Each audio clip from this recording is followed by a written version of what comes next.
We are your local election headquarters, and earlier this month, Talk Business and Politics alongside Hendrix College polled more than 1,200 Arkansas voters about the upcoming statewide elections and a congressional race.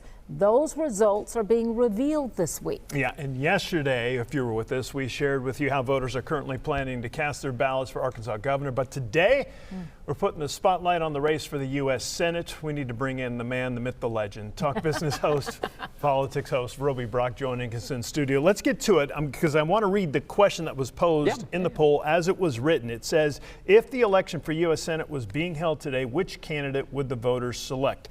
The floor is yours. Talk about the results. So over 1,200 people surveyed statewide, so it's a really big and a good sample there. But yeah, a pretty straightforward question. Who do you plan to vote for? And it's today. Who do you plan to vote for if the election were today? Not who do you plan to vote for in November or who do you plan to vote for a month from now, but today if the election were here, who would you vote for? And we got 44% for incumbent Republican Senator Tom Cotton, 47% for Democratic challenger Hallie Shoffner, and 3% for the Libertarian in this race, Jeff Wadlin, who's not really had high visibility on his campaign. So knowing that Arkansas is a Republican state, this may be surprising to a lot of people. How likely is this to change in November? So yes, it will be surprising.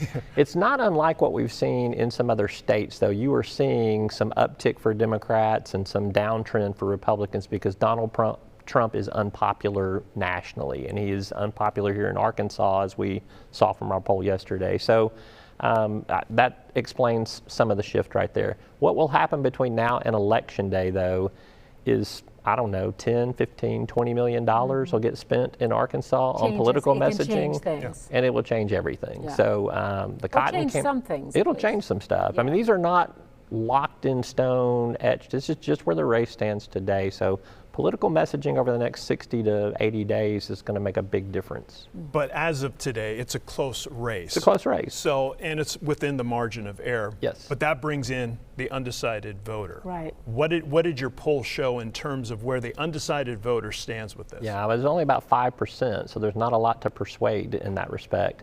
I think, though, when you look at the independent voters, which we've talked about, they're a big swing in this. They've been 2-to-1, 3-to-1 voting for Republicans for the last decade.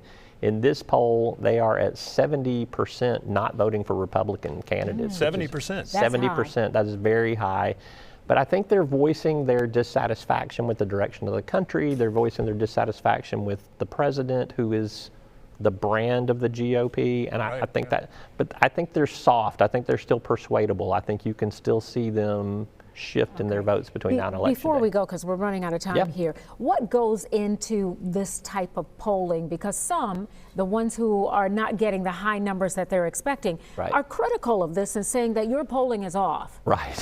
So, what do you say to that? If you don't like the way a poll turns out, you pretty much don't like the poll, or it's got some problems with it. So look, we use the same methodology that we've been doing. It's tried, it's tested. We are very diligent about it. I have a Republican and a Democrat who helped me construct the poll, ask the questions, execute the poll, analyze the poll. So we are as bipartisan and as fair as we can possibly be about all of this.